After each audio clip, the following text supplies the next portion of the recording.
Selamat menikmati.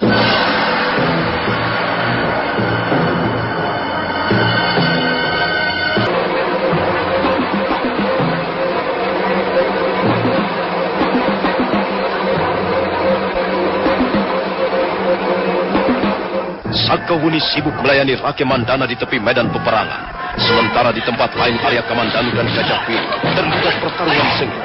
Arya Kamandanu tak ingin mengeluarkan seluruh kemampuannya. Dia tak bermaksud membunuh Gajah Biru. Dia hanya berusaha dapat meringkus dan membawanya ke Majapahit menghadap Sang Prabu Kertarajasa Jayawardana. Dengan cara seperti itu, dia pikir dapat memadamkan pemberontakan tanpa harus menelan banyak korban.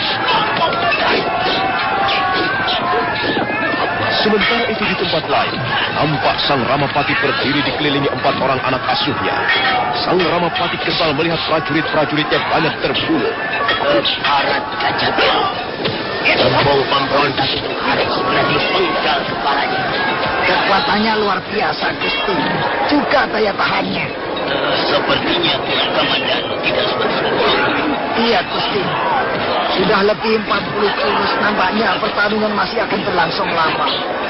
Gajah Biru nampaknya masih segar bugar, Gusti. Mestinya Tuan Kamandanu dapat segera membereskannya. Mengapa dia tak menggunakan pedang naga puspanya yang ampuh itu? Hamba sudah tidak sabar lagi, Gusti Ramapati. Perkenankan hamba turun tangan mengeroyok Gajah Biru, Gusti. Jangan, Rawedeng. Memang kelihatannya Kamandanu tidak bersungguh-sungguh. Dia memang sudah mengatakannya kepada aku. Dia tidak mau. Dia menolak membunuh Gajah Biru. Mungkin dia bermaksud menangkap Gajah Biru dalam keadaan hidup, Gusti. Itu tidak akan kubiarkan. Pokoknya Gajah Biru harus segera dibinasakan. Mengampuni nyawa pemberontak seperti Gajah Biru sama halnya membiarkan bara api menyala di dalam sekam. Tapi Gajah Biru memang hebat. Pasti ada rahasianya. Ampun, Gusti Ramapati. Memang sebenarnya Gajah Biru mempunyai rahasia sehingga tubuhnya kuat bagaikan 2 ekor gajah. Ampun, Gusti. Hamba tahu rahasia itu. Apa katamu, Rapangsa? Kau tahu rahasianya? Dari mana kau bisa tahu? Ampun, Gusti Ramapati. Hamba berasal dari Julung-Julung. Satu desa dengan istri pertama Gajah Biru. Hamba tahu rahasia kekuatan Gajah Biru dari warga desa Julung-Julung. Apa rahasianya? Cepat katakan, Rapangsa. Iya, Gusti. Gajah Biru mempunyai sepasang anting-anting yang bernama Gajah Ngoling. Sepasang anting-anting itu mempunyai daya atau tuah yang luar biasa, Gusti. Jika benda itu dikenakan di kedua belah telinganya, maka kekuatan dan daya tahan tubuh Gajah Biru menjadi berlipat ganda, Gusti. Aku ingat, Gajah Biru memang mengenakan anting-anting berwarna kuning keemasan di kedua belah telinganya. Percayalah, Gusti. Gajah Biru akan sulit sekali dirobohkan jika anting-anting Gajah Ngoling masih menempel di telinganya. Konon menurut berita yang hamba dengar dari warga desa Julung-Julung, jika anting-anting itu terpasang di telinganya, Gajah Biru sanggup bertempur di gelanggang peperangan 2 hari 2 malam tanpa berhenti bersekejap. Begitu. Baiklah, Rapangsa. Keteranganmu ini sungguh-sungguh berharga. Aku sendiri tidak meragukan kemampuan Arya Kamandanu. Dia pasti dapat merobohkan Gajah Biru. Tapi sepertinya Tuan Kamandanu tidak ingin melakukannya, Gusti. Itulah, Rawedeng. Kita tidak bisa mempercayai Kamandanu karena nampaknya dia punya kecenderungan memihak pada Lembu Sora. Kalau begitu, kita harus segera mengambil tindakan. Rabayat. Ya, Gusti. Kau mempunyai kepandaian melepaskan anak panah. Biasanya anak panah yang kau lepaskan tidak pernah meleset dari sasaran. Sekarang aku membutuhkan keahlianmu itu, Rabayat. Ya, Gusti Ramapati. Hamba siap menjalankan perintah Gusti. Ambillah 2 anak panahmu itu, Rabayat. Carilah kesempatan yang sebaik-baiknya untuk membidik telinga Gajah Biru. Baik, Gusti.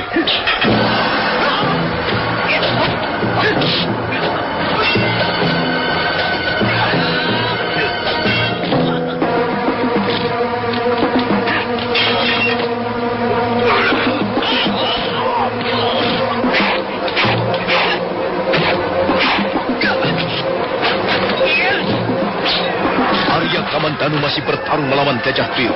Dia menjadi heran melihat kekuatan Gajah Biru yang sepertinya tak kunjung surut. Bahkan semakin lama bertarung semakin bertambah berlipat ganda. Sementara itu, banyak mengintip jalannya pertarungan dari tempat tersembunyi. Laki-laki bertubuh tegap dan berwajah bundar itu mendekam di balik akar pohon. Tangannya siap membidikan anak panah. Suatu saat banyak melihat Arya Kamandanu menyergap Gajah Biru. Gajah Biru berkelit ke samping sambil membabatkan pedangnya ke arah dua orang prajurit. Mereka seketika roboh bersimbah darah. Gajah Biru perlahan-lahan membalikkan tubuhnya sambil menyeka peluhnya. Dan pada saat itulah banyak menarik tali busurnya. Hiya!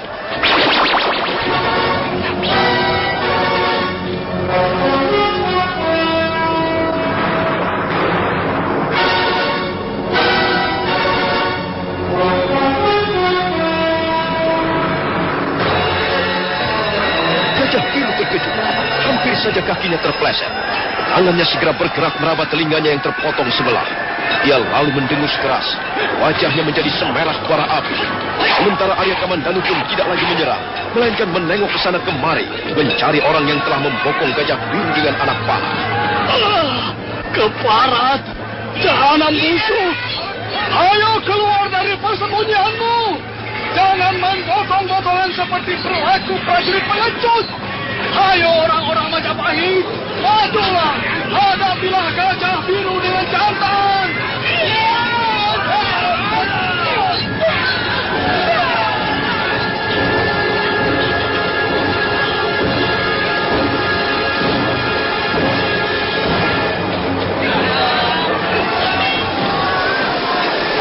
Gajah Biru mengamuk bagaikan banteng terluka. Sambil sekali-sekali menyeka darah yang mengucur dari telinga kirinya. Dia menerjang prajurit-prajurit Majapahit. Pedangnya membabat kiri kanan, dan musuh pun berjatuhan. Awading, iya Gusti. Cepat panggil Rabanya kemari. Baik Gusti.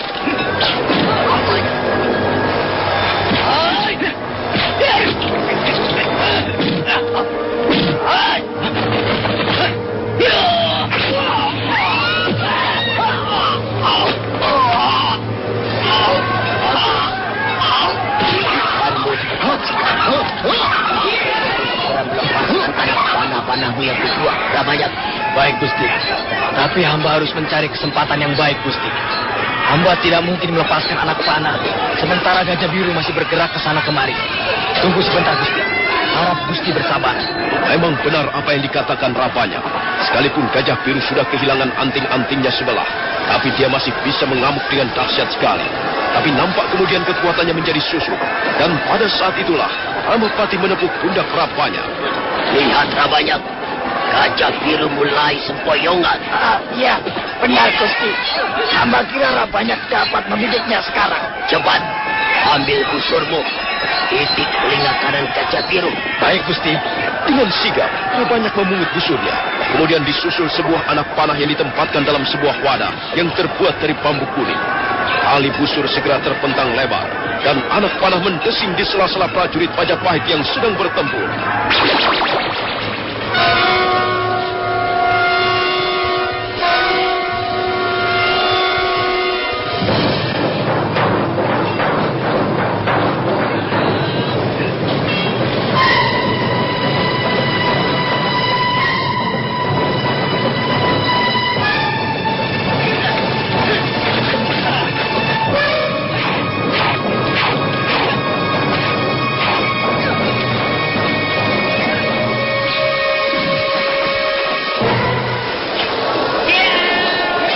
Gajah Biru tersentak. Tangannya meraba telinga kanan yang juga mulai mengucurkan darah. Gajah Biru marah sekali. Sambil berjalan sempoyongan, dia terus mengumpat. Kurang ajar! Ini pasti perbuatan licik si Ramapati. Ayo, cetunguk Majapahit. Jangan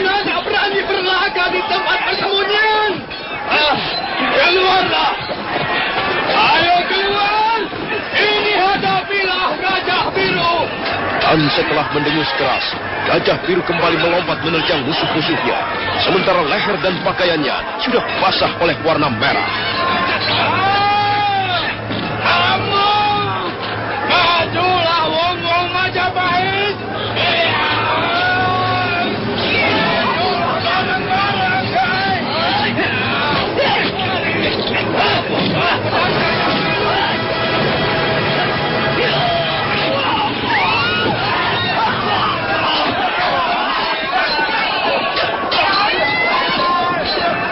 Sambil terus menyekat darah yang terus-menerus mengalir dari luka-luka di kedua belah telinganya, Gajah Biru menerjang barisan prajurit-prajurit Ramapati.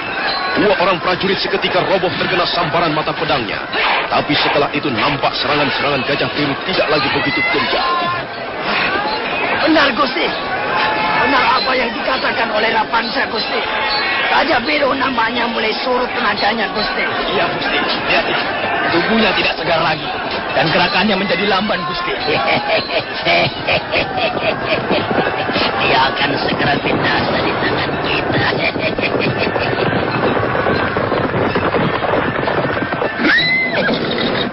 Paman Ramapati. Jadi paman yang memerintahkan orang membokong Gajah Biru. Diamlah, Kamandanu. Ini bukan lagi menjadi urusanmu. Tapi paman, mengapa paman sampai hati berbuat sekeji itu? Aku pimpinan pasukan penumpasan pemberontakan Gajah Biru. Aku mendapat perintah langsung dari Gusti Prabu. Kau jangan membuatku mengalami kesulitan, Kamandanu. Jadi paman bertekad membunuh Gajah Biru? Itu pun bukan urusanmu. Kau telah membuatku kecewa, Kamandanu. Saya tidak setuju harus dibunuh. Saya sanggup menangkapnya dalam keadaan hidup. Aku tidak perlu minta persetujuanmu hanya untuk membunuh gembong pemberontak. Ya, cukup, Kamandanu. Kalau kau tidak menyukai sikapku ini, minggirlah.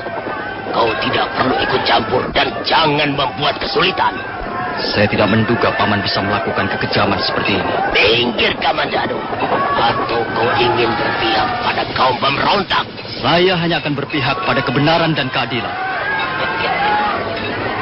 Simpanlah kebenaran dan keadilanmu untukmu sendiri. Kami tidak membutuhkannya. Kami tahu apa yang terbaik yang harus kami lakukan. Jelas Gajah Biru seorang gembong pemberontak, maka dia harus dilenyapkan. Apa ini tidak cukup jelas, Kamandanu? Ayo, Rawading, Rayuyu, Rapangsa, dan kau Rabanya. Ikut aku. Kita bereskan Gajah Biru bersama-sama.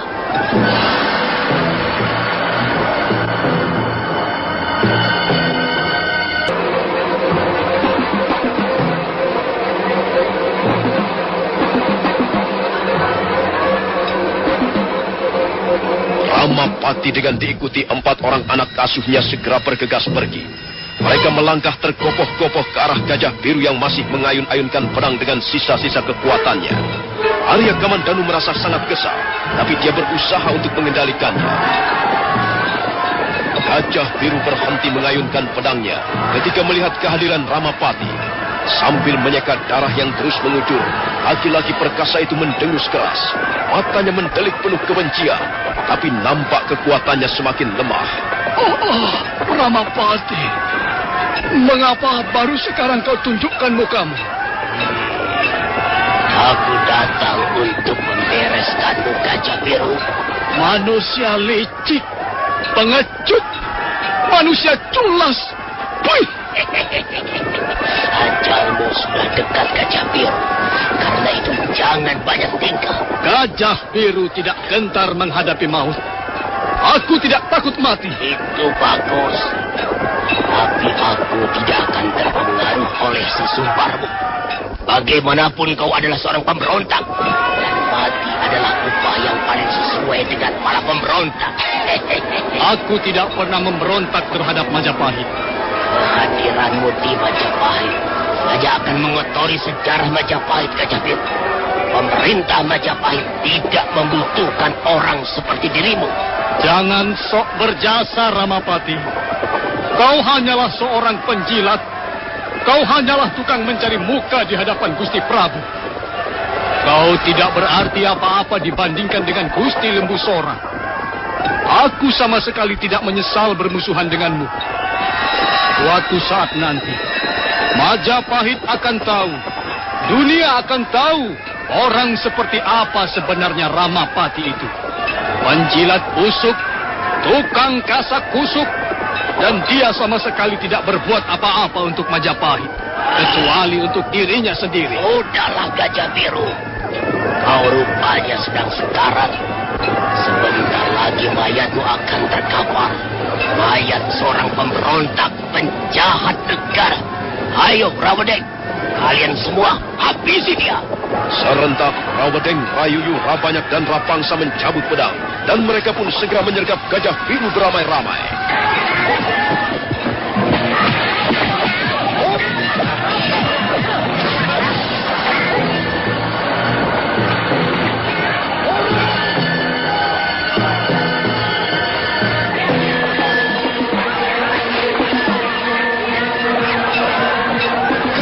Tersentak.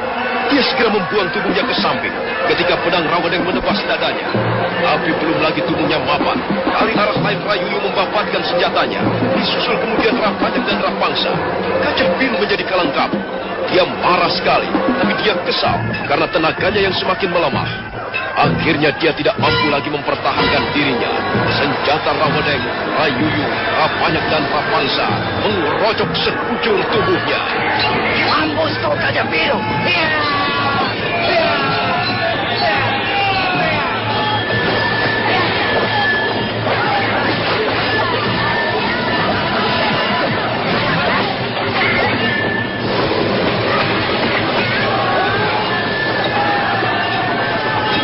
Gajah Biru masih berusaha untuk bangkit, tapi luka-lukanya sangat parah. Perutnya terbuka dan ususnya terbulai keluar. Lehernya tersobek dan dadanya terbelah. Gajah Biru jatuh berlutut sambil mendekap perutnya yang menyemburkan darah. Tapi secepat kilat tangannya bergerak memungut pedangnya yang tergeletak di tanah. Dan dengan sisa-sisa tenaganya, dia melemparkan pedang itu ke arah Ramapati. Awas Gusti!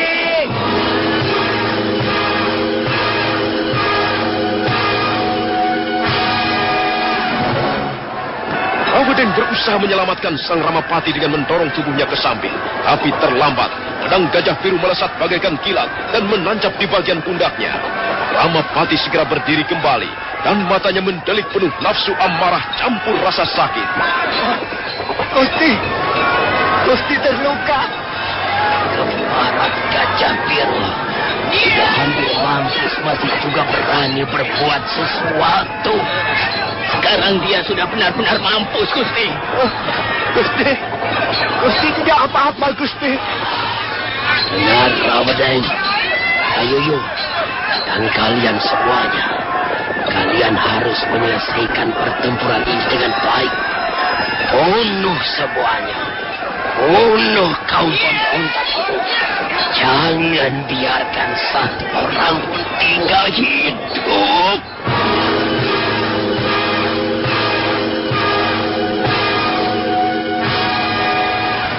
Pertempuran masih terus berlangsung di kaki Gunung Welirang.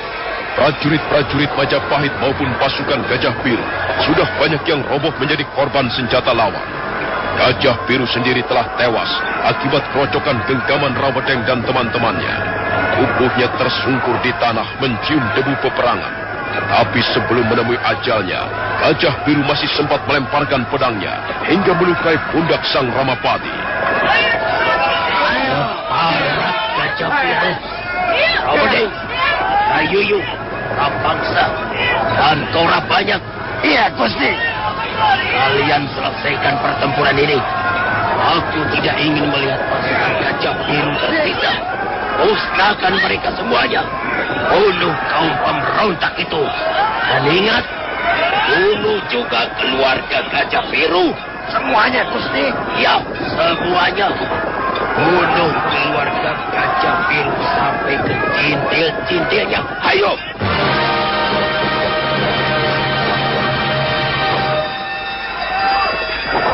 Selesai berkata, sang Ramapati terhuyung-huyung, dan sebelum tubuhnya roboh, Rawadeng dan Rayuyu menyambarnya. Mereka lalu menggotong Ramapati ke tepi medan peperangan, mencari tempat yang aman. Rabanyek dan Rayuyu menunggu junjungan mereka yang terluka. Sementara Rawedeng dan Rapangsa mengerahkan prajurit-prajuritnya. Dan mereka pun bergerak menuju tenda perkemahan keluarga Gajah Biru.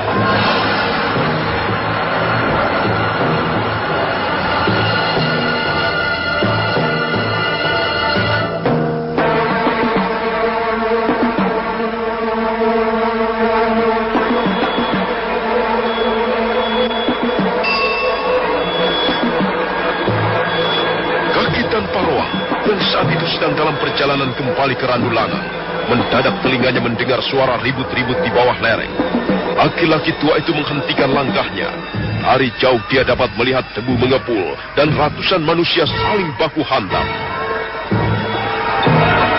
Dan besar di bawah sana. Pastilah terjadi pertempuran sengit. Iya. Mungkin saja Gajah Biru dan pasukannya terlibat.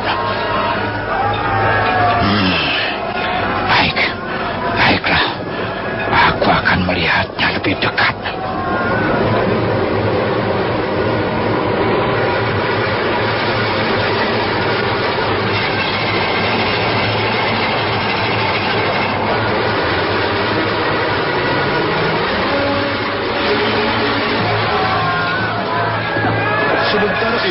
Di bagian tepi medan peperangan sebelah barat, tampak Sakawuni masih bertarung melawan Rake Mandana. Semula Sakawuni tak ingin menggunakan jurus angin lengan seribunya, tapi karena serangan-serangan Rake Mandana semakin lama semakin berbahaya, maka mau tak mau Sakawuni terpaksa menyiapkan jurus warisan kakeknya, almarhum Ki Sugata Brahma, dan dia segera melentingkan tubuhnya sejauh 3 batang tombak ke belakang.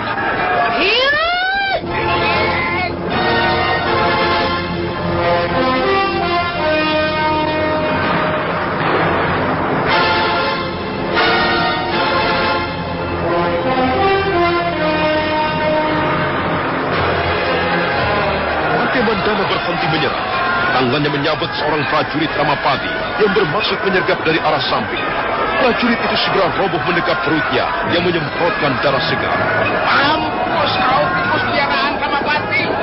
Ayo Nini Sakawuni. Ayo kita lanjutkan lagi pertempuran kita. Sabar Rake Mandana. Selesai berkata, Sakawuni menutup kedua belah telinganya dengan kedua telapak tangannya. Kemudian dia mendengar suara angin menderu-deru dan makin lama makin kencang.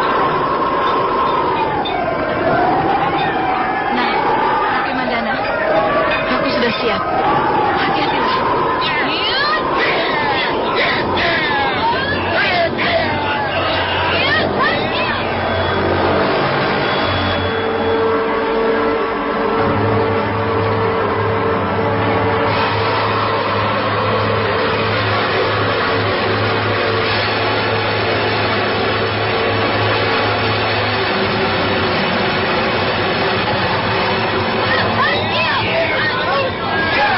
Sakawuni dengan menggenggam jurus-jurus angin lengan seribu terus memburu Rake Mandana.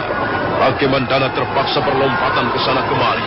Dia pun pernah mendengar kehebatan jurus angin lengan seribu dari prajurit-prajurit Majapahit. Sekarang dia harus bertarung dengan sangat berhati-hati. 2 kali dia berhasil lolos dari gempuran Sakawuni. Dan pada saat berikutnya, terdengar beberapa orang prajurit berteriak bahwa Gajah Biru telah gugur. Gajah Biru terbunuh. Rake Mandana menjadi gugup dan dia menjadi lengah. Pukulan angin lengan seribu datang bertubi-tubi dan berhasil menghantam dadanya yang bidang.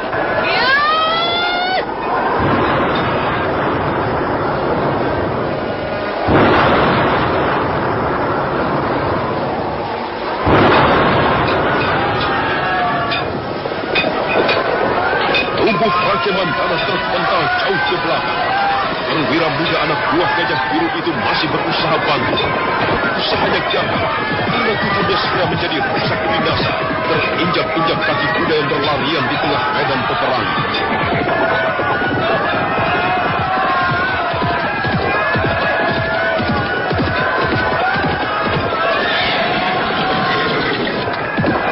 Wuni, kau tidak apa-apa, Wuni?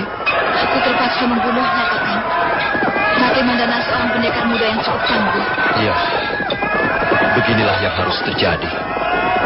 Aku juga telah gagal menyelamatkan Gajah Biru. Rawedeng dan teman-temannya telah membunuhnya beramai-ramai. Gimana Paman Ramapati? Sudahlah, Uni. Benar-benar kecewa. Paman Ramapati selalu memaksakan keinginannya pada orang lain. Dia tak sudi mendengar pertimbangan-pertimbanganku. Kabarnya dia terluka kena lemparan pedang Gajah Biru. Sekarang apa yang kita lakukan, Kakang? Nampaknya pasukan Majapahit akan segera dapat menguasai medan peperangan. Aku tidak akan turut campur lagi urusan ini. Aku muak terlibat peperangan seperti ini.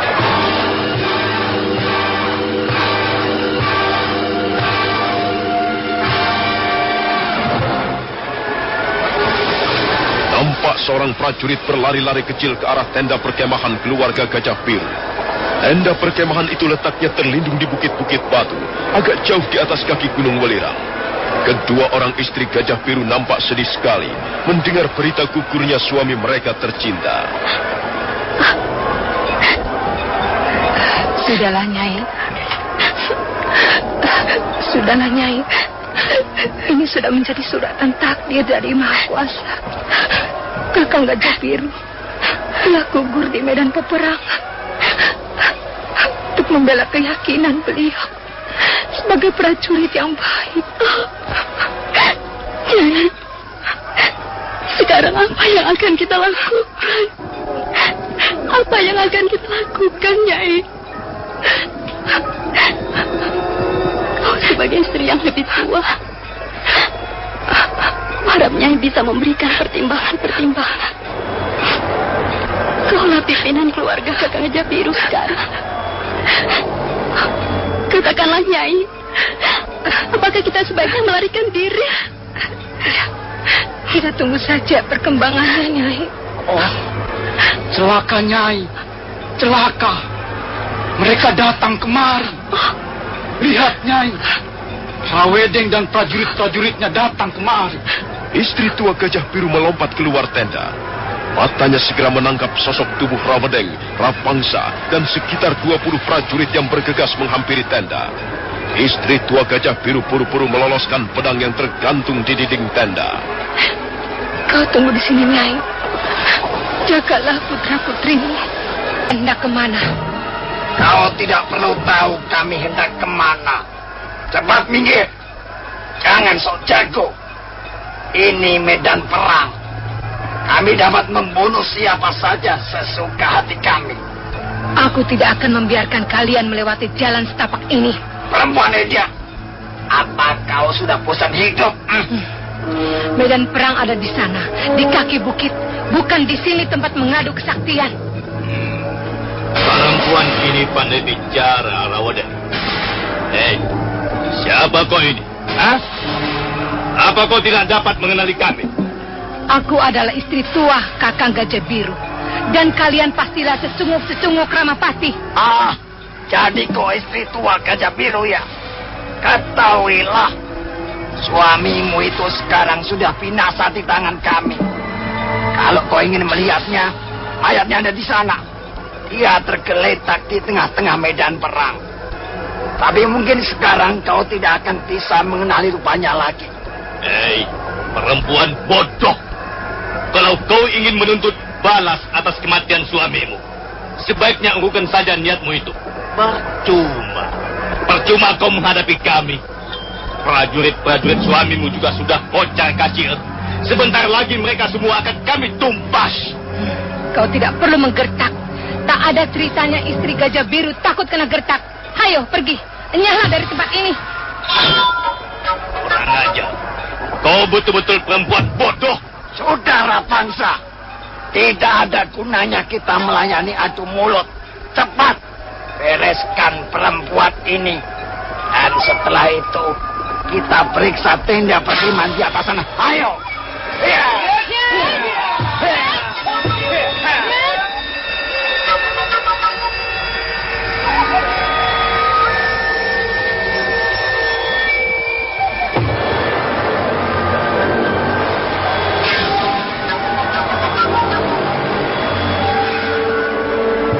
Rapangsa, Rawedeng dan 5 orang prajurit segera menyergap. Istri tua Gajah Biru berkelip ke samping. Nampaknya dia pernah juga mempelajari ilmu kanuragan, karena gerakannya tidak lamban dan cukup terarah. Tapi apalah artinya perlawanan seorang wanita seperti istri tua Gajah Biru? Rawedeng terus merangsek, dan akhirnya pedang berhasil membobol perut istri tua Gajah Biru. Wanita itu menjerit, dan sebelum roboh, dia sempat berteriak nyaring. Kakang Gajah Biru, aku akan segera menyusulmu, Kakang. Aku akan menyusulmu.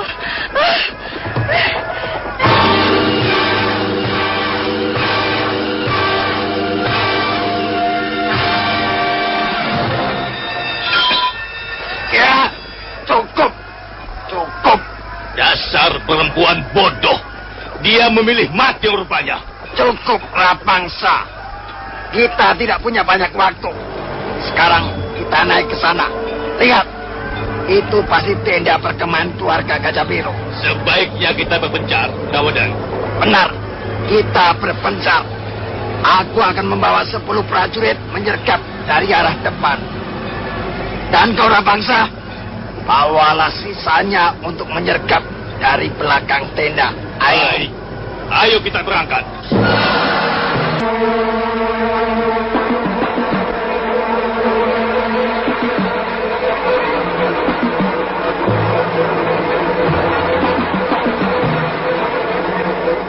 Rapangsa segera bergerak bersama 10 prajurit, memutari jajaran pohon-pohon cemara dewa yang tumbuh di sepanjang lereng.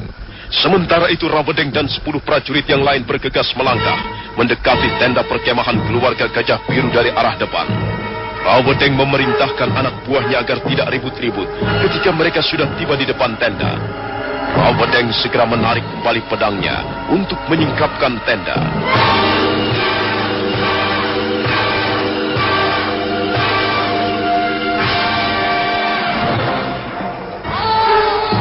Rawedeng menyeringai begitu melihat siapa yang berada di dalam tenda.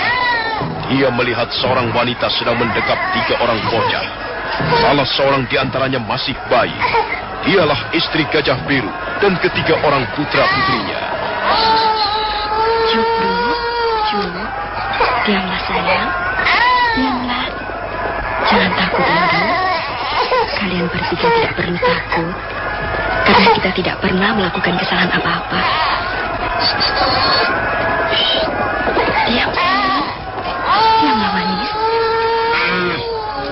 Kaukah Nyai Gajah Biru? Kaukah istri Gajah Biru? Ya, aku istri Kakang Gajah Biru. Kalian mau apa? Kau pasti sudah tahu siapa aku, bukan? Namaku Rawedeng. Oh ya? Aku pernah mendengar nama itu. Bukankah kau tinggal bersama Gusti Ramapati? Iya, aku salah seorang anak angkat beliau. Lalu, apa maksud kedatanganmu kemari, Rawedeng? Di sini tidak ada siapa-siapa. Tidak ada siapa-siapa. Di sini tidak ada orang yang bertempur. Ketahuilah, Nyai. Suamimu sudah binasa di tangan kami. Kau tahu apa artinya itu, bukan? Suamimu telah kalah perang. Aku sudah mendengar berita itu. Sayang sekali. Mengapa kau menjadi istri seorang pemberontak? Suamiku bukan seorang pemberontak. Gajah Biru pemberontak. Pimpinan pemberontak. Dia dan anak buahnya bermaksud memberontak terhadap pemerintah Majapahit. Kau hanya orang bawahan, Rawedeng. Kau tidak akan tahu rahasia yang menyelubungi peristiwa berdarah ini. Kakang Gajah Biru tidak pernah punya niat untuk memberontak terhadap pemerintah Majapahit. Tapi kalian dan komplotan kalian telah membuat perangkap yang sangat licik. Kalian tukang mengadu domba. Kalian tukang fitnah, tukang kasak kusuk. Kalian ingin menjegal Gusti Lembu Sora. Itulah yang tidak dapat kami terima. Tutup mulutmu. Tutup. Perempuan. Tahu apa kamu? Baiklah. Sekarang apa yang akan kau lakukan terhadap diri kami, Rawedeng? Bagus. Aku pun tak sudi berpanjang lebar. Nah, lihat. Lihat Nyai Gajah Biru. Inilah yang akan kulakukan.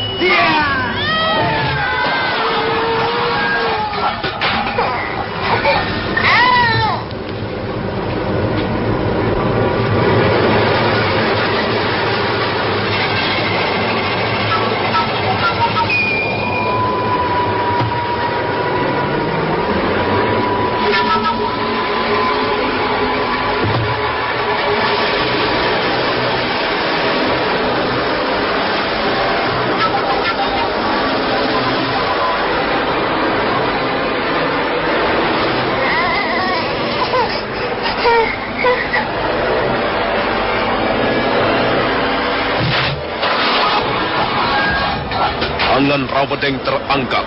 Kemudian pedangnya berkelebat menyambar tubuh anak gajah biru yang duduk merapat dinding tenda. Istri gajah biru menjerit melihat darah muncrat membasahi dinding tenda. Rawedeng kembali membabatkan pedangnya. Korban yang kedua pun menyusul, roboh bergulingan. Rawedeng mengamuk dalam tenda bagaikan orang kesetanan. Akhirnya istri gajah biru pun terjajar sambil mendekap luka-lukanya. Sementara bayinya sudah lebih dulu menjadi korban. Mampus kau! Susulah suamimu, hai wanita jahanam. Dia!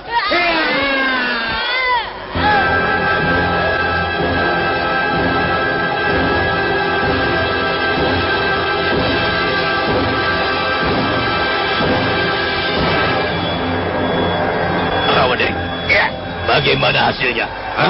Kau sudah membereskan mereka semua? aku tidak mau kerja tanggung-tanggung Rapangsa. Lihatlah, keluarga gajah biru telah binasa di tanganku. Kau betul-betul membasmi mereka sampai ke cindir-cindirnya. Iya, demikianlah perintah Gusti Ramapati.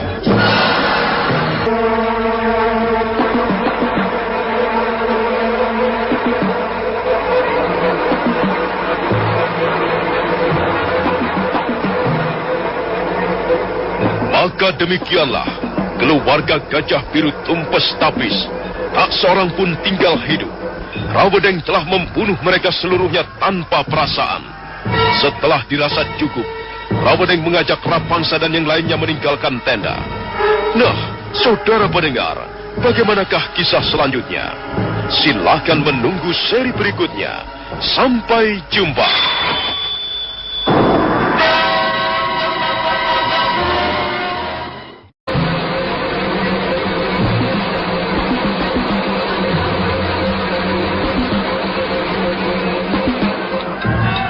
Rawedeng seperti orang kesetanan membantai keluarga gajah biru. Mereka semuanya terbunuh. Saat berikutnya, Rapangsa dan prajurit-prajuritnya datang dari arah belakang tenda. Rapangsa segera tahu apa yang telah terjadi. Nampaknya kau sudah menyelesaikan mereka, Rawedeng. Kau lihat sendiri, Rapangsa.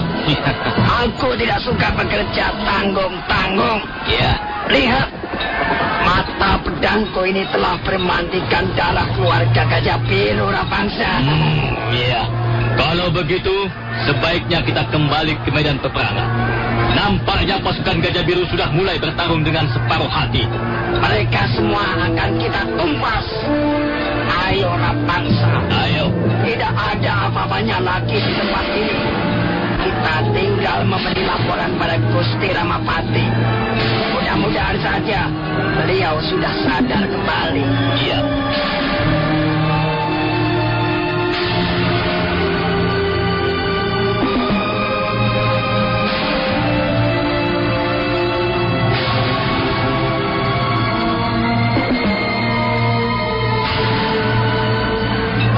Rawedeng, Rapangsa dan prajurit-prajuritnya segera melangkah meninggalkan tenda perkemahan keluarga gajah biru. Suasana tenda menjadi sunyi senyap. Hanya terdengar samar-samar suara pertempuran masih terus berlangsung di bawahnya. Tiba-tiba tubuh Nyai Gajah Biru nampak bergerak-gerak. Wanita itu sudah sangat parah luka-lukanya. Urat lehernya putus dan punggungnya robek. Sementara darah masih terus mengucur deras. Aduh.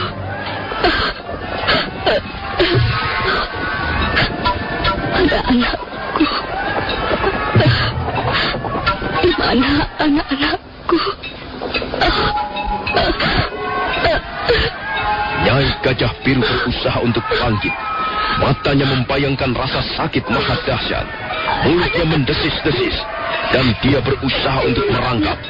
Dia berusaha merangkak mendekati 3 orang putra putrinya yang tertelungkup di atas tanah. Perlahan-lahan dia mengumpulkan mereka menjadi satu dan mendekap ketiga-tiganya. Anak-anakku. Sungguh kejam orang-orang itu tadi.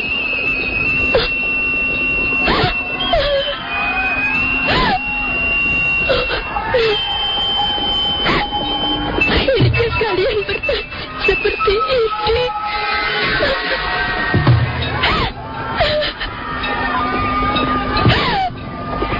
Oh, sangat Yang Widi, jangan tinggalkan kami. Hamba-hambamu ini.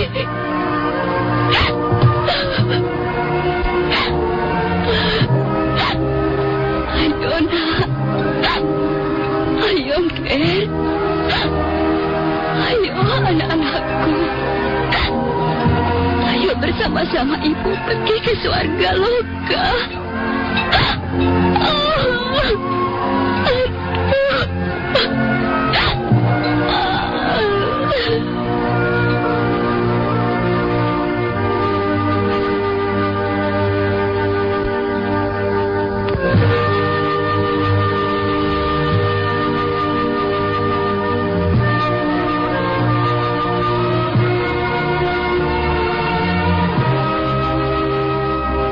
Akhirnya, istri Gajah Biru menghembuskan nafasnya yang terakhir di antara ketiga orang anaknya. Tangannya erat memeluk ketiga orang anaknya, dan tubuhnya bersandar pada dinding tenda. Dan saat berikutnya, sebuah bayangan berkelebat ringan. Tiba-tiba saja seorang lelaki tua sudah berdiri di depan tenda. Dialah Kaki Tanpa Ruang. Kaki Tanpa Ruang menyingkapkan pintu tenda yang terbuat dari kulit binatang.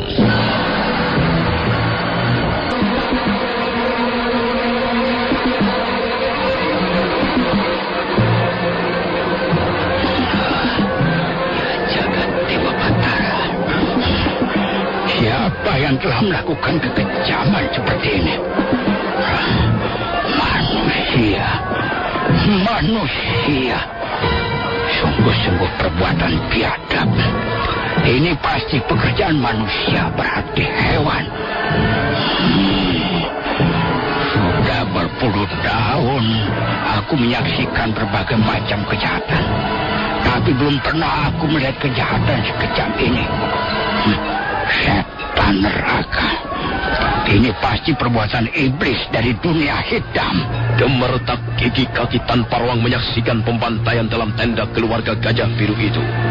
Tiba-tiba laki-laki tua itu menjejak tanah kuat-kuat, kemudian melepaskan ikat kepalanya yang berwarna hitam legam. Aku tidak bisa tinggal diam. Aku akan mencari pelaku kekejaman ini. Akan pulang belulangnya. Akan kupatahkan lehernya. Akan merobek kulit mukanya.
Semua akan binasa. Sebelum matahari tenggelam nanti, tempat ini akan bertimbul bangkai manusia. Apakah kita tidak bisa mencegahnya, Kakang? Aku tidak ingin berdebat lagi dengan Paman Ramapati, Bumi. Benar-benar kecewa melihat sikapnya. Tapi hal ini dapat membahayakan nama baik Majapahit. Kukira Sang Prabu tidak akan setuju melihat pembantaian seperti ini. Ayo, Kakang. Ayo kita temui Paman Ramapati. Kita harus mencegah kekejaman ini.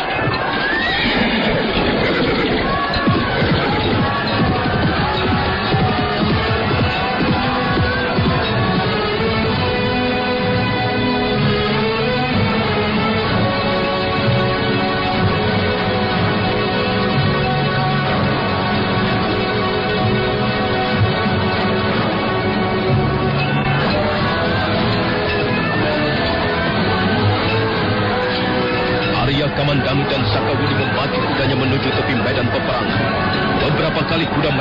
terpaksa melompat menghindari beberapa orang prajurit yang tengah saling menikam, saling mempabatkan senjatanya masing-masing. Tak lama kemudian, mereka tiba di depan kerumunan orang-orang.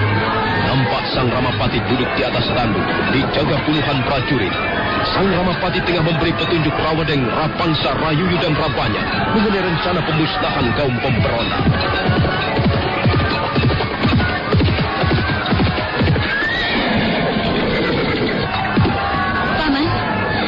Paman Ramapati, kita harus menghentikan pertempuran ini, Paman. Hei, ini Sakawuni, Kamandanu.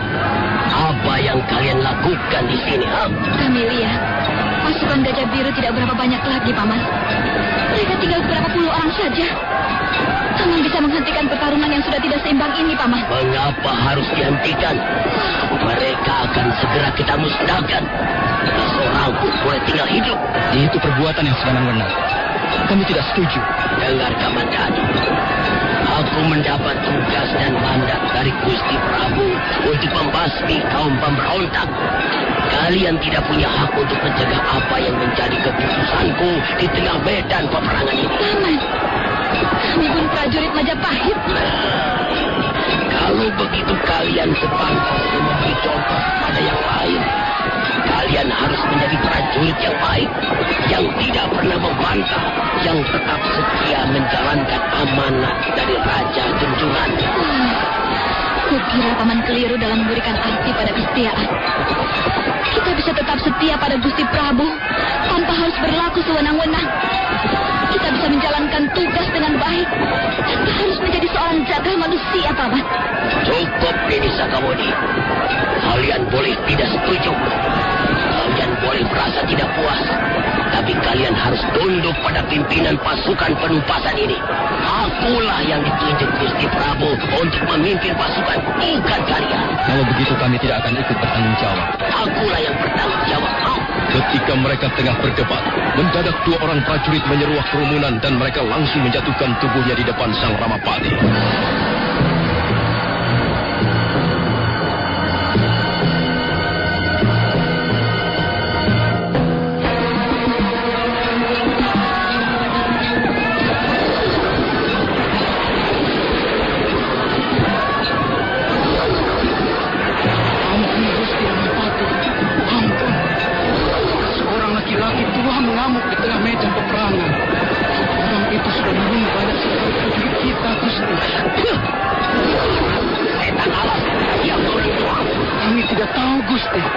Tiba-tiba saja dia menghambur turun dari atas bukit, lalu menerjang kami. Nampaknya dia ingin membela keluarga Gajah Biru. Mungkin dia masih sangat keluarga Gajah Biru, Gusti. Kalau begitu dia harus segera dibunuh. Ayo Rawadeng dan kau Rayuyu, selesaikan orang itu. Baik, Gusti.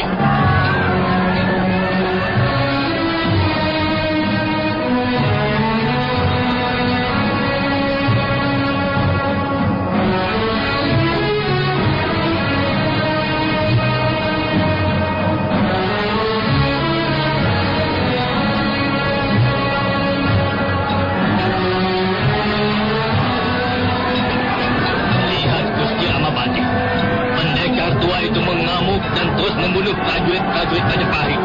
Dia menggunakan senjata kami. Ajar. Nampaknya Rawadeng dan Rayuyu kerepotan menghadapi orang itu. Jadi Sakawuni dan kau Kamandanu, mengapa kalian berdua masih tinggal diam? Mengapa kalian tidak menunjukkan sikap kalian sebagai prajurit Majapahit? Mengapa tiba-tiba sekarang Paman berpaling pada kami? Bukankah Paman adalah pimpinan pasukan? Kamandanu, jangan bertingkah. Kita sama-sama sedang menjalankan tugas. Dapat kerjasama sehingga kita dapat kembali Majapahit dengan beberapa keberhasilan. Saya kira Paman Ramapati dapat mengatasi sendiri kesulitan ini. Kami tidak akan ikut campur lagi. Kamandanu, awas kamu. Kalau sampai kata-kata dan sikapmu sampai di telinga Gusti Prabu, kalian berdua bisa dipecat. Kalian bisa dikucilkan seperti lembu sora. Bahkan kalian bisa dianggap menyokong kaum pemberontak. Paman dapat saja memutarbalikkan kata-kata. Tapi Paman tidak mungkin memalsukan kebenaran. Jadi kalian menentangku.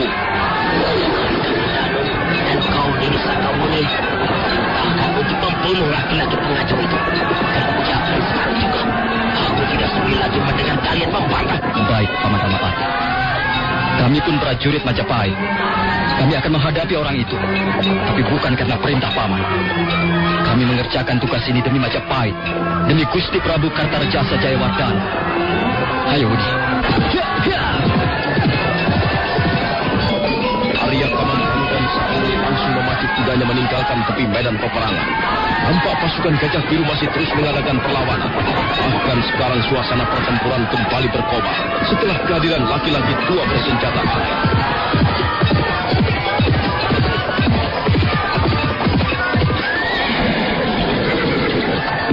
Tunggu, Udi.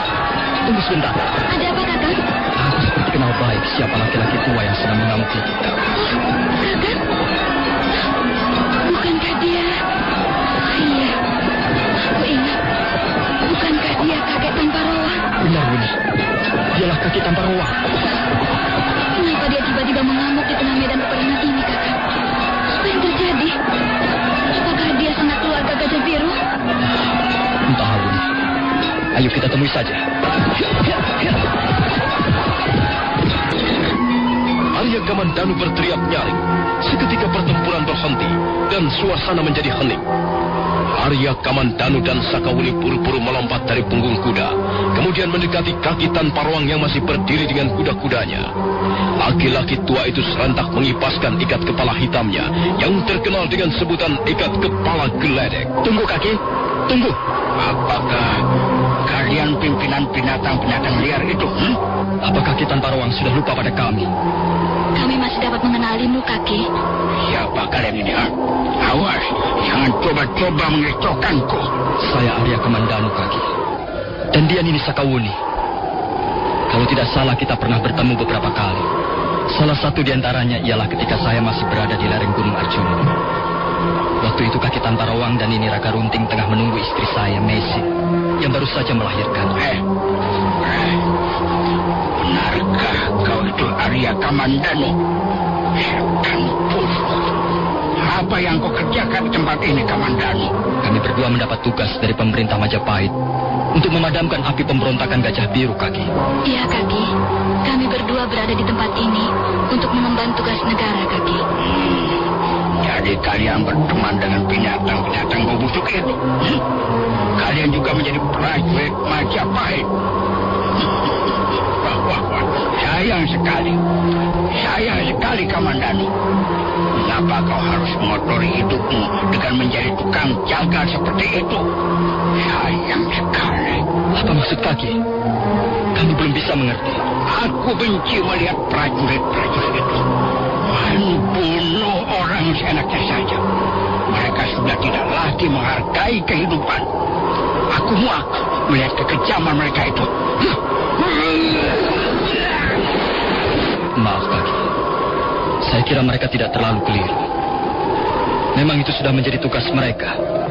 Setiap prajurit hanyalah mengemban tugas dari atasan mereka. Benar, Kaki. Dan lagi, saya kira biasa. Dalam sebuah pertempuran mereka saling membunuh. Aku tahu. Walaupun sudah tua, aku juga tahu apa itu perang. Tapi apa yang dilakukan prajurit itu? Sungguh-sungguh perbuatan biadab. Perbuatan yang tidak mempunyai peri kemanusiaan. Kukira hanya binatang buas saja yang bisa melakukan pekerjaan seperti itu. Saya kira Kaki Tamparoang salah paham. Maaf, Kaki. Kami masih belum mengerti apa yang Kaki maksudkan. Siapa yang harus bertanggung jawab atas peristiwa kotor ini? Kamandanu, siapa? Siapa? Kau? Atau kau Sakawuni? Atau pemerintah Majapahit? Sungguh-sungguh memalukan sekali. Kau harus melaporkannya pada Gusti Ratu. Katakan pada Sang Prabu bahwa prajurit-prajuritnya telah berbuat kotor. Katakan, kalau Sang Prabu tidak segera bisa menangani masalah ini, maka cepat atau lambat Majapahit akan runtuh menjadi debu sejarah. Maaf, Kaki. Dapatkah Kaki memberikan keterangan yang jelas? Apa yang Kaki maksudkan dengan perbuatan kotor? Hei, kau Kamandanu dan kau Sakawuni. Aku tak ingin berkata dusta pada kalian.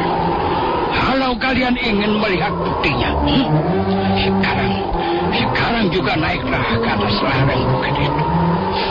Di sana nanti kalian akan dapat melihat pemandangan yang sangat menyakitkan. 2 orang wanita terbunuh dan mereka hampir pupus, dan 3 orang bocah terkapar memandikan darah. Mereka semuanya mati secara mengenaskan. Coba, perbuatan siapa itu? Siapa yang harus bertanggung jawab?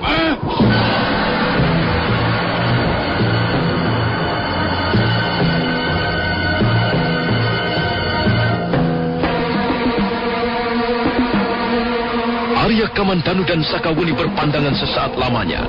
Kemudian mereka pun melompat ke atas kudanya masing-masing, lalu melarikannya menaiki lereng bukit. Dalam hati mereka masih dipenuhi tanda tanya besar.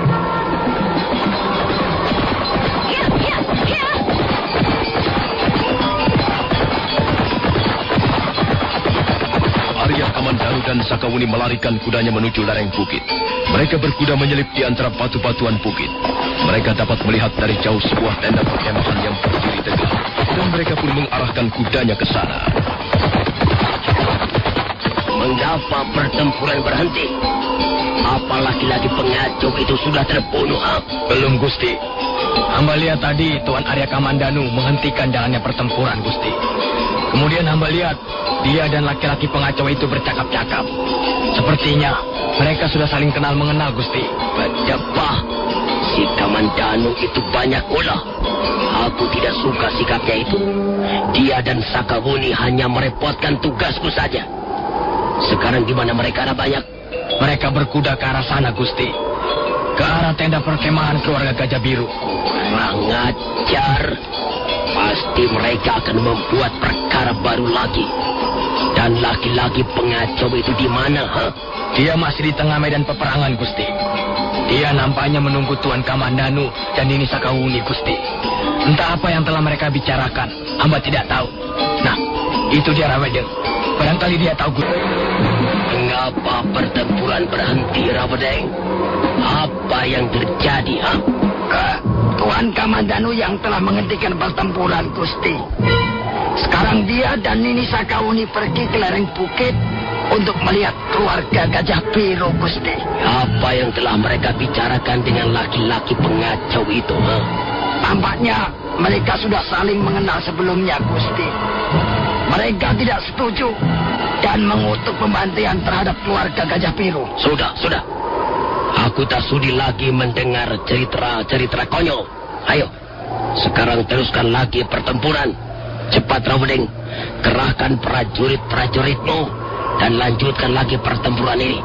Habiskan saja sisa-sisa pasukan Gajah Biru itu. Baik, Gusti. Dan kau banyak. Ya, Gusti. Bawalah 20 orang pemanah yang baik.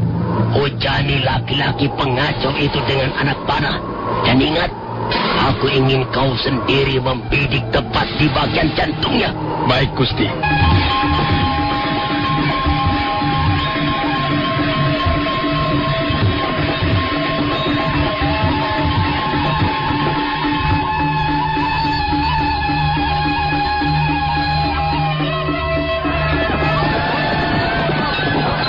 Terjadi pertempuran sengit.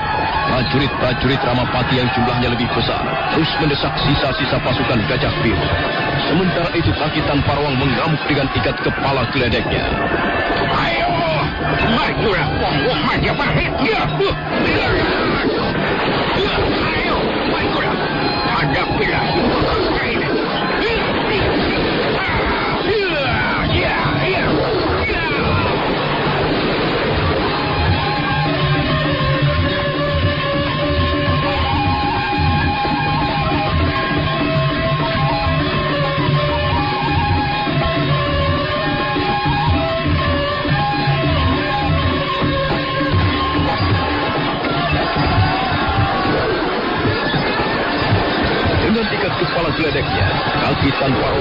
mengamuk di tengah medan peperangan. Senjatanya menyambar kiri kanan merobohkan puluhan prajurit. Sementara itu dari tempat tersembunyi, di balik gundukan-gundukan batu panas, Rabanyak dan anak buahnya siap melepaskan anak panah. Tangan Rabanyak terangkat tinggi, dan 20 anak panah terbang di udara. Sebagian anak panah itu terbang melencong dari sasaran, tapi 2 di antaranya mengarah tepat ke dada kaki tanpa roah.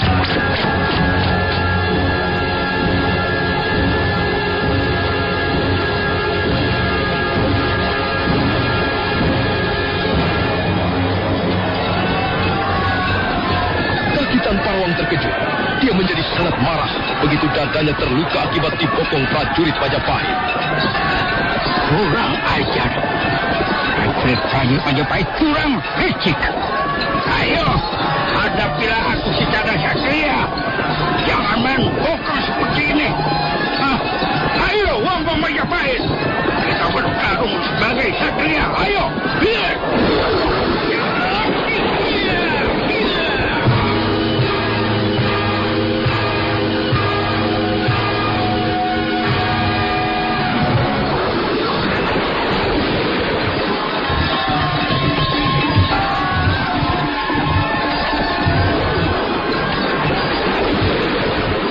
Walaupun sudah terluka di bagian dada dan tusuk kanan, kaki tanpa ruang masih terus mengamuk. Lagi-lagi senjatanya berontak-ontak. 2 orang prajurit tersungkur muntah darah. Rabanyak kembali mengangkat tangannya, dan 20 anak panah melesat terbang di udara.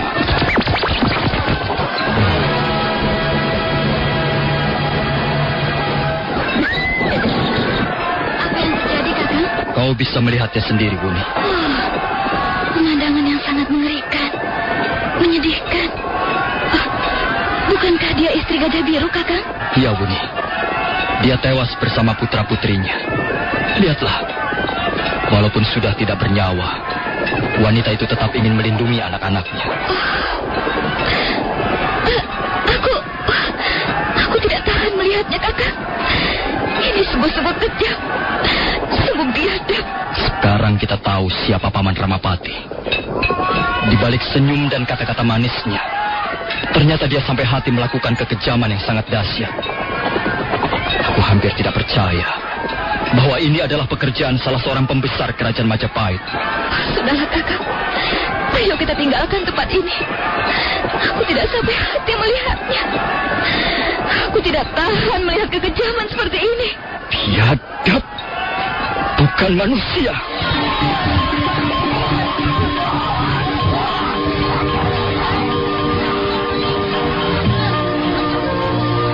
Keluar tenda, Sakawuni berusaha menenangkan hatinya. Setelah itu mereka kembali naik ke atas punggung kuda masing-masing. Kemudian memacu kudanya meninggalkan lereng bukit.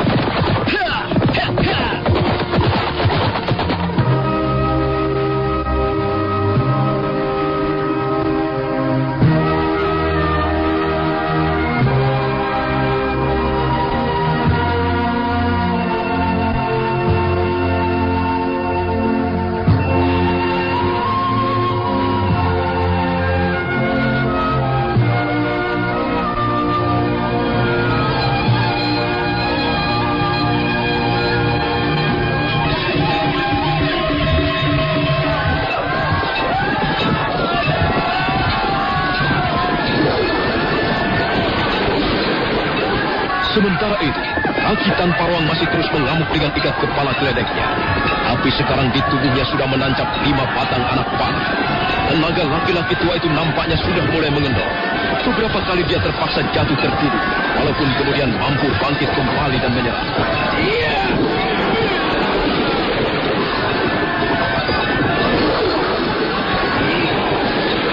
Nampaknya laki-laki tua bangka itu sudah mulai sekarat.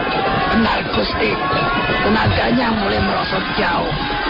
Tapi sepertinya dia tidak ingin menyerah, Gusti. Dia terus berusaha mengamuk. Sebentar lagi mayatnya akan terkapar. Laki-laki tua yang tolol dan sinting. Kalau dia sudah binasa, maka kita tinggal menghabisi sisa-sisa pasukan Gajah Biru, Gusti. Mereka masih banyak, Rawadeng. Tidak, Gusti. Mereka tidak lebih dari 50 orang. Kalau begitu dia harus segera dibinasakan. Cepat suruh Rabanyak menghujaninya dengan anak panah lagi. Cepat, Rawadeng. Suruh mereka meranjap laki-laki pengacau itu. Baik, Gusti.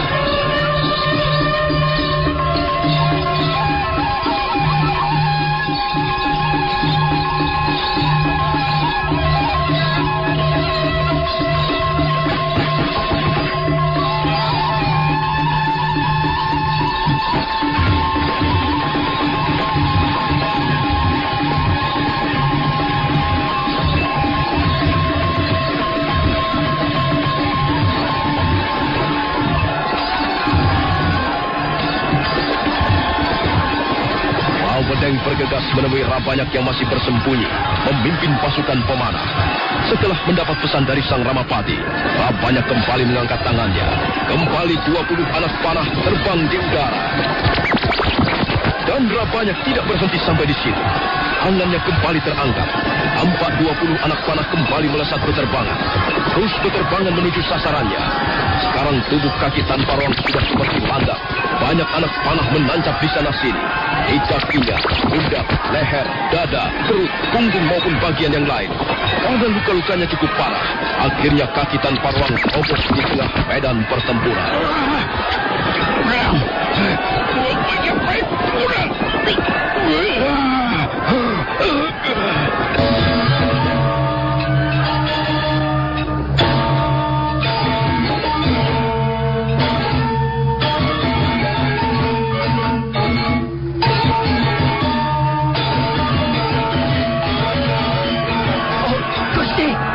Sudah roboh sekarang, Gusti. Bagus, bagus. Banyak bekerja dengan baik. Sekarang turunlah ke gelanggang, Rawadeng. Selesaikan mereka. Sisa-sisa anak buah Gajah Biru, tumpas mereka. Jangan ada yang boleh tinggal hidup. Setelah itu segera kita kembali ke Majapahit. Baik, Gusti. Rawadeng sambil mencabut pedangnya, segera beranjak ke tengah medan peperangan. Pedangnya diayun-ayunkan tinggi ke udara. Ayo, serang mereka. Habiskan mereka. Bunuh mereka semua.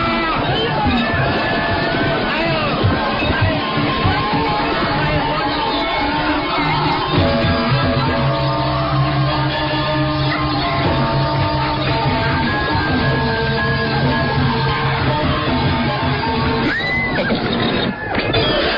Lihat, Kakang.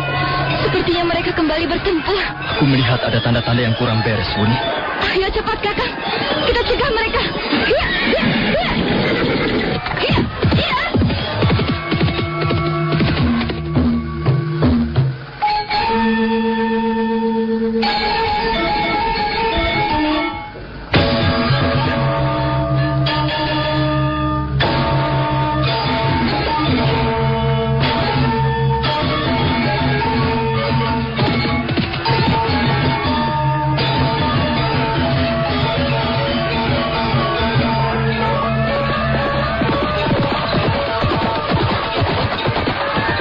Kamandanu yang waktu itu masih berada di tempat ketinggian segera memacu kudanya.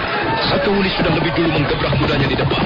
Mereka terpaksa mengambil jalan yang lebih mudah, walaupun terpaksa memutar agak jauh.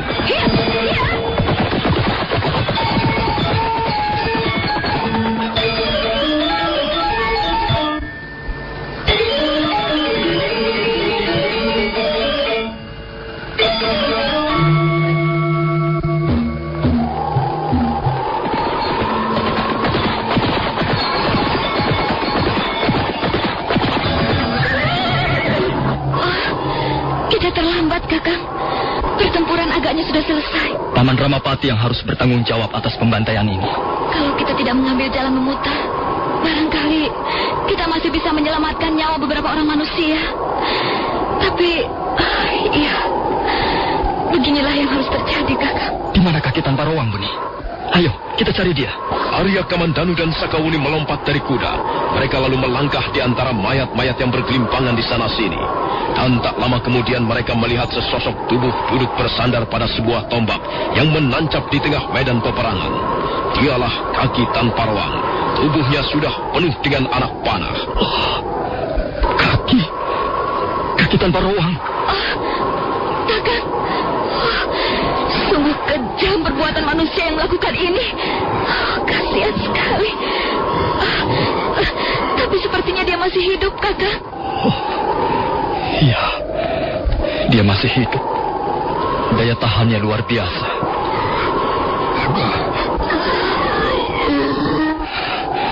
Kaki, apakah Kaki masih bisa mendengar suara saya?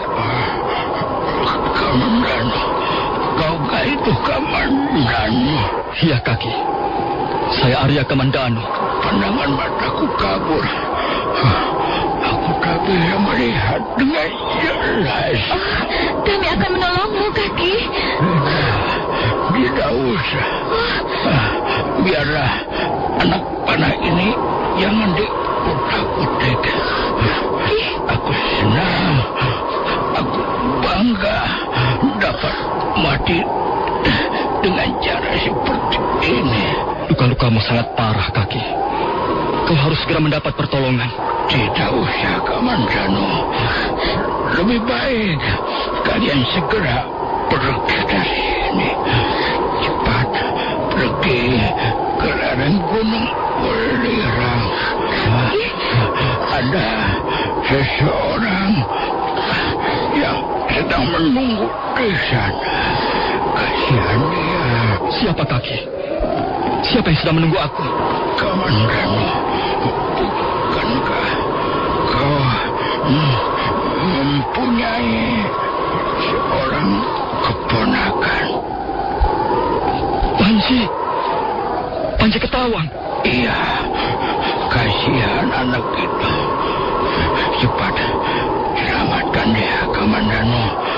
Jangan hiraukan diriku. Anak itu lebih penting. Sudah, apalagi yang kau tunggu? Kaki, kemana saya harus menyelamatkan Panji Ketawang? Di mana anak itu sekarang? Dengan terpatah-patah, kaki Tan Parwang lalu menceritakan perihal Panji Ketawang, bahwa anak itu selama ini ikut bersamanya di Randu Lanang. Cepat, Kamandano.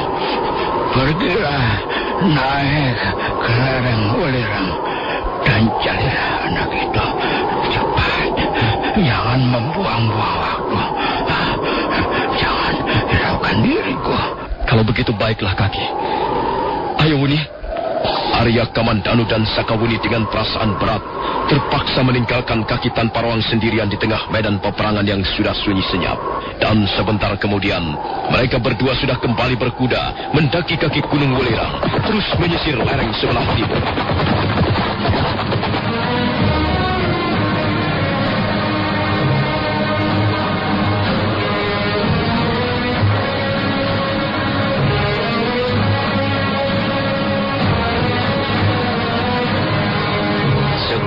Medan peperangan sudah benar-benar menjadi sunyi senyap bagaikan makam tua. Mayat bergelimpangan tak tentu arah. Angin pegunungan yang sejuk menyapu mereka, seolah-olah ingin menghibur jiwa-jiwa yang berduka. Angin itu juga menyapu wajah kaki Tan Parwang yang masih duduk bersandar di sebatang tombak. Matahari mulai kemerahan dan sebentar-sebentar tertutup mega hitam. Tiba-tiba kaki Tan Parwang bangkit. Tubuhnya hampir saja tersungkur jatuh. Tapi laki-laki tua itu berusaha memperoleh keseimbangan. Dia lalu berjalan perlahan-lahan di antara mayat-mayat yang bergelimpangan.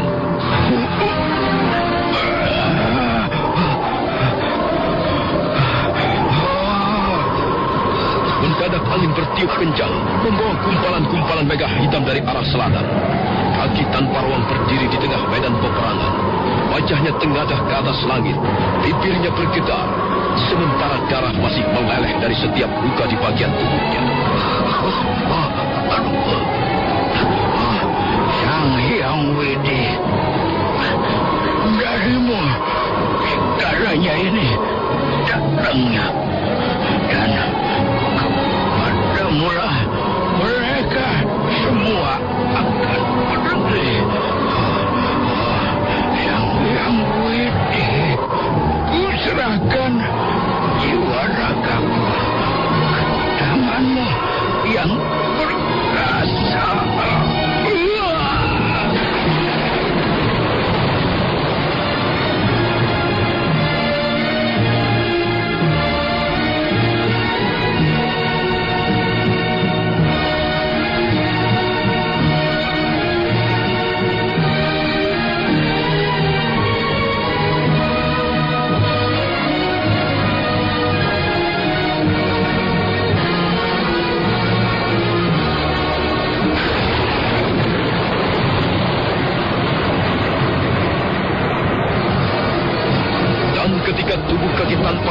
roboh ke tanah, maka hujan pun turun bagaikan dimuntahkan dari atas langit. Seketika langit menjadi gelap. Hujan membasahi suasana di sekitar tempat itu, seolah ingin memberikan penghiburan bagi mereka yang menjadi korban di tengah medan peperangan.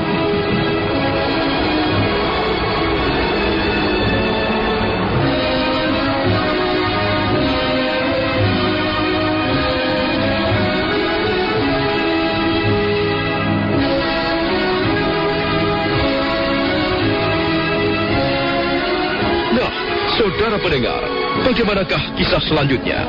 Apakah Arya Kamandanu akhirnya dapat menemukan Panji Ketawang keponakannya?